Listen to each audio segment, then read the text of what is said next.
नवाज रजा साहब, मैं आप ही से पूछ लेती हूँ, तहरीक इंसाफ ने आज इमरान खान का नाम बाज़ाबिता तौर पर वज़ीर आज़म सामने रख दिया, अपोजिशन की जानिब से शहबाज शरीफ। आपको क्या लगता है, ये कमजोर तरीन अपोजिशन है इमरान खान की नजर में?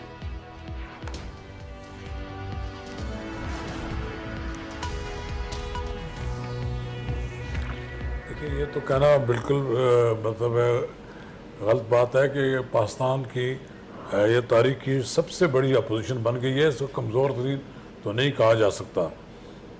दूसरी बात यह है कि ये सियासी जमातों में होता है कि जब अब कौमी असम्बली का इजलास बुलाया जा रहा है तो तहरीक इंसाफ की जानब से भी उन्होंने बाज़ाब्ता तौर पर आज इमरान खान को कायदे ईवान के लिए नामजद किया है। ख्याल था ये था कि शायद आज वो स्पीकर के भी बारे में भी ऐलान करेंगे, लेकिन स्पीकर का ऐलान नहीं हुआ, ना ही डिप्टी स्पीकर का हुआ।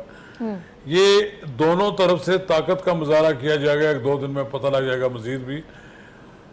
तहरीक इंसाफ की जानब से इस बात का दावा किया जा रहा है कि उनको 174 अरकान की हमायत हासिल हो गई है। जी बिल्कुल। लेकिन मेरी ज़ाती इतला ये है कि 174 के बारे में ये बात जो इतला दी जा रही है ये मुसद्दका नहीं है, क्योंकि कल शहबाज शरीफ साहब लाहौर से आकर इस्लामाबाद में पीपल्स पार्टी की लीडरशिप के साथ उन्होंने एक मीटिंग की, तो वो यही जायजा लेते रहे कि स्पीकर, डिप्टी स्पीकर और कायदे ईवान की जो नशस्तों पर इंतखाब होना है, इनमें दो नशस्तें ऐसी हैं जिनका खुफिया इंतखाब होना है।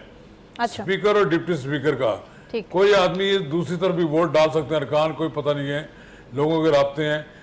और जो कौमी असम्बली में कायदे ईवान का इलेक्शन है वो चूँकि ओपन होगा, उसमें बाकायदा उसकी क्या नाम है डिवीजन होगी, तो ये उनको ख्याल ये है कि अगर MQM किसी वक्त वहाँ से फिसल जाए और वो जो उसके 6 अरकान है वो का हो जाए तो ये 172 से नीचे चले जाते हैं, और जब 172 अरकान मौजूद नहीं होंगे तो कायदे ईवान का इंतखाब नहीं हो सकेगा, फिर वो दूसरे मरहले में बात चली जाएगी।